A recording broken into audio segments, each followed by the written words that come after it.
नमस्कार, स्वागत आप सभी का। आप देख रहे हैं 33 जिले 33 खबर। मैं हूं आपके साथ तुषार कौशिक। सबसे पहले केंद्रीय मंत्री नारायण दास के कोटा दौरे से जुड़ी खबर, जहां उन्होंने एमएसएमई प्रदर्शनी मेले का उद्घाटन किया। इसके बाद वो मीडिया से मुखातिब हुए और कहा कि प्रदर्शनी के जरिए उद्योग को बढ़ाने पर जोर देते हैं और कोटा पहले उद्योग नगरी था, लेकिन ऐसा क्या हुआ कि आज यहां पर उद्योग समाप्त हो रहे हैं, यह हम सभी को सोचने की जरूरत है।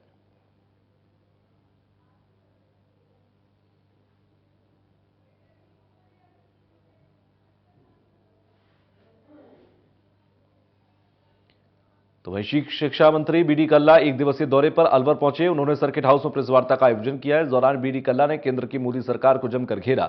उन्होंने कहा कि महंगाई और बेरोजगारी लगातार बढ़ती जा रही है। पेट्रोल, डीजल, गैस के दामों में लगातार बढ़ोतरी से जनता परेशान है। केंद्र सरकार की ओर से इस पर कोई ध्यान नहीं दे रहा। तो वहीं उन्होंने राजस्थान के बजट को लेकर कहा कि हमारा बजट जनता के हित को ध्यान में रखकर जारी किया था।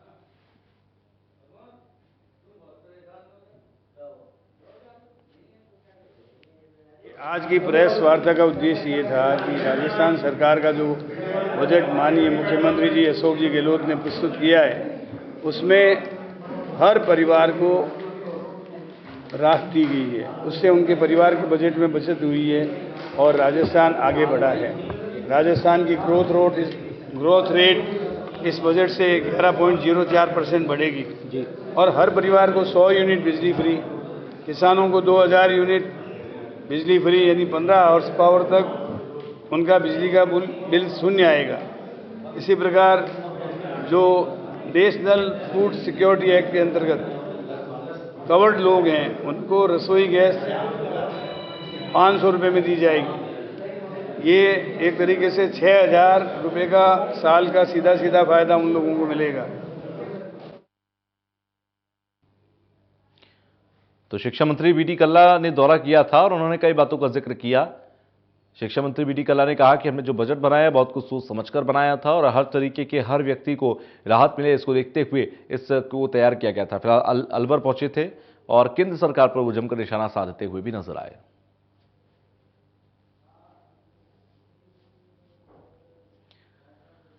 राजधानी जयपुर के आराध्य गोविंद देव जी मंदिर का सुप्रसिद्ध पाकोत्सव समारोह का आयोजन आज किया गया, जिसमें खाद्य मंत्री प्रताप सिंह खचरियावास ने शिरकत की और समारोह में हुई सांस्कृतिक प्रस्तुतियां भी मंत्री खचरियावास ने देखी। इसके बाद वो ठुमके लगाते नजर आए। वहीं महोत्सव को देखने के लिए दूर दूर से लोग पहुंचे थे। पाकोत्सव की तस्वीर आप देख रहे हैं, मंत्री खचरियावास की तस्वीर आप देख रहे हैं, जो कि ठुमके लगाते नजर आए।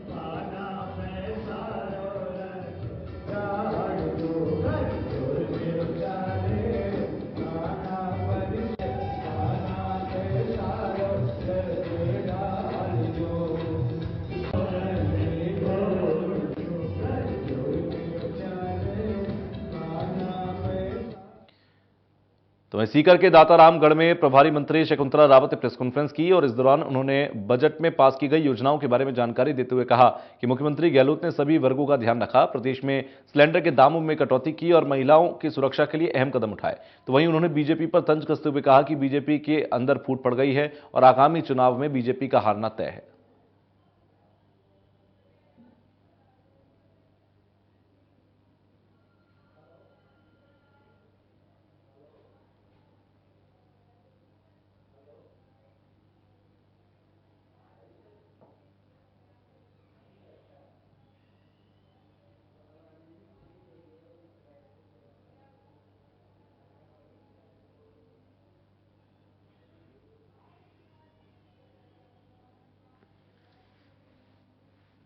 तो मंत्री शकुंतला रावत की एक प्रेस कॉन्फ्रेंस थी, जिसमें सीकर के अंदर उन्होंने बीजेपी पर जमकर निशाना साधा और कई बातों को लेकर उन्होंने बीजेपी पर सवाल उठाए। इसके साथ ही साथ उन्होंने ये भी कहा कि बीजेपी के अंदर फूट पड़ चुकी है। दरअसल वसुंधरा राजे ने जिस तरीके से आज एक अपने जन्मदिन के मौके पर रैली बुलाई सालासर के अंदर,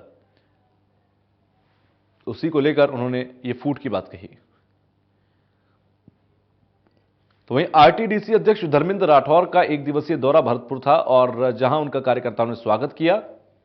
इसके बाद उन्होंने सभा को संबोधित किया और बीजेपी पार्टी पर जमकर निशाना साधा। उन्होंने कहा, बीजेपी पार्टी गुटबाजी की राजनीति कर रही है।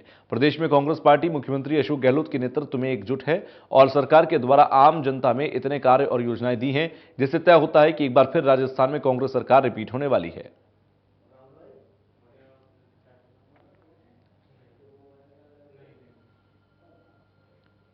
तो कार्यकर्ताओं ने भव्य स्वागत किया उनका।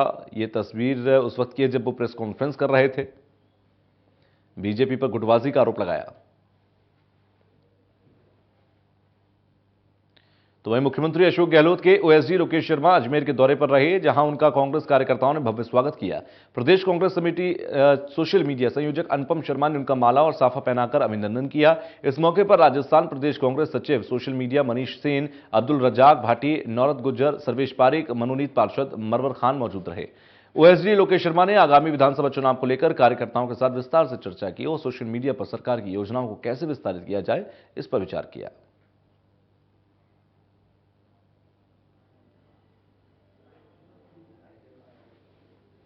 तो लोकेश शर्मा ने आगामी चुनाव की चर्चा की है और अजमेर की ये तस्वीर आप देख रहे हैं।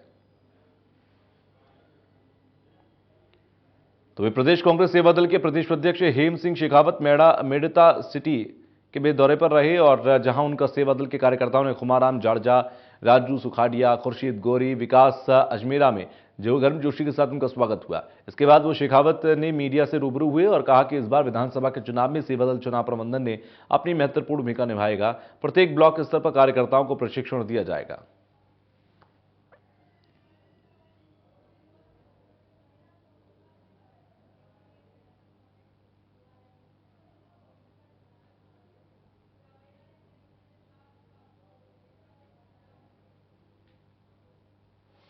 तो राजधानी जयपुर में रविवार को जाट महाकुंभ का आयोजन किया जाएगा। जाट महाकुंभ में हजारों की संख्या में जाट समाज के लोगों के जुटने का दावा किया जा रहा है। ऐसे में पुलिस प्रशासन की ओर से विशेष इंतजाम किए गए। Additional commissioner law and order Kunwar Rashtradeep ने बताया कि प्रदेश में जाट समाज की ओर से शहर के विद्याधर नगर स्टेडियम में रविवार को जाट महाकुंभ का आयोजन होगा। इस आयोजन में बड़ी संख्या में लोगों के जुटने की संभावना के चलते सुरक्षा और कानून व्यवस्था के विशेष इंतजाम किए गए हैं। देखिए, रविवार को जो ये कार्यक्रम प्रस्तावित है, इस कार्यक्रम के लिए डिप्लॉयमेंट की जो है वो पूरी व्यवस्था कर दी गई है। आज आदेश भी उसमें वेस्ट की तरफ से निकल जाएगा। इसमें अभी जो अपेक्षा है उस अपेक्षा को ध्यान में रख करके लगभग 30-40 हज़ार से अधिक लोगों की संभावना हमें बताई जा रही है। उसको ध्यान में रख करके ट्रैफिक डाइवर्जन का जो इंतजाम है पूरा वो बनाया गया है और उसके हिसाब से ही ये कार्यक्रम परसों जो होने वाला है उसको संपन्न कराया जाएगा। देखिए, उसमें बड़ी संख्या में उनके अपने खुद के सिक्योरिटी का अरेंजमेंट भी है, पर इसके बाद भी लगभग 400 से 500 लोग जो हैं वो पुलिस की तरफ से डिप्लॉय किए जाएंगे। तो वहीं जयपुर में होली और महिला दिवस सेलिब्रेट किया गया, जिसमें अलग अलग फील्ड की 100 से ज्यादा महिलाओं ने हिस्सा लिया। सरोकार के मंच पर महिलाओं ने सुख दुख और खट्टी मीठी बातें साझा की। आचार्य हिमानी शास्त्री ने कहा कि त्योहारों पर विमेन एम्पावरमेंट का पता चलता है, क्योंकि जब उन्हें हर बात पर टोका या रोका जाता है तो कहीं पर भी विमेन एम्पावरमेंट नहीं होता। ये बात पति कहता है बाहर मत आना, मेरे दोस्त आएंगे, मेरे दोस्त हमें छुएंगे, होली लगाएंगे, रंग लगाएंगे, वो मुझसे बर्दाश्त नहीं होगा। और ऐसी विडंबना आती है कि कई बार मुझे खुद भी व्यक्तिगत रूप से मैं मेरे लिए बोल रही हूँ कि अगर मुझे भी लगता है तो मेरे को लगता है होली मेरे लिए तनाव लेके आ रही है, रादर टेकिंग फ्रूट्स, मिठाई और ये सारी चीजें। होली आते आते वो स्ट्रेस मल्टीपल होने लगे। मतलब यार घर के बाहर ताला लगा के अब खुद को अंदर बंद करने वाले परिवार, आपने उसको क्या नहीं किया, हर तरह से आपने उसको एम्पावर किया है, उसको करेजियस बनाया है, and she is very smart girl, she can go and handle herself anywhere. So I personally feel that ये चीजें हैं समाज में।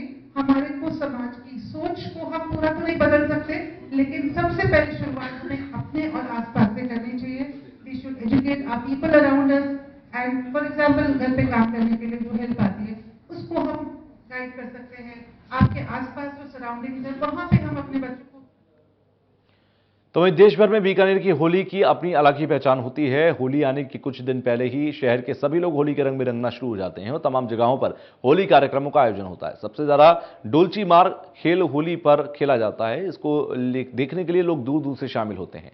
युवा, बुजुर्गों और बच्चे सभी इस खेल का आनंद उठाते हैं। लगभग 2 घंटे चले इस डोलची खेल में हर्ष व्यास जाति के गणमान्य समेत तमाम लोग मौजूद रहे।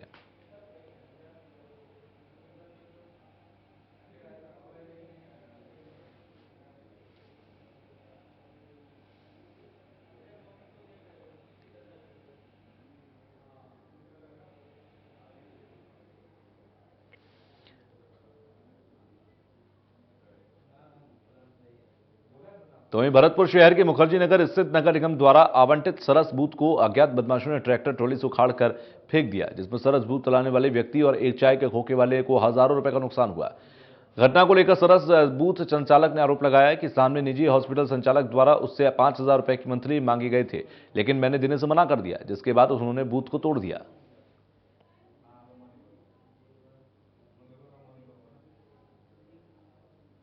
ये तस्वीरों में आप देख सकते हैं किस तरीके से उसके बूथ को उखाड़ फेंका गया।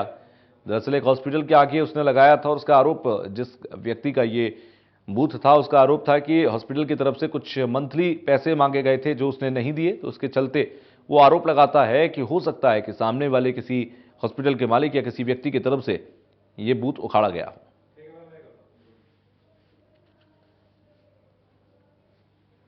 इसी के साथ एक छोटा सा ब्रेक के बाद भी खबरों का सिलसिला जारी रहेगा।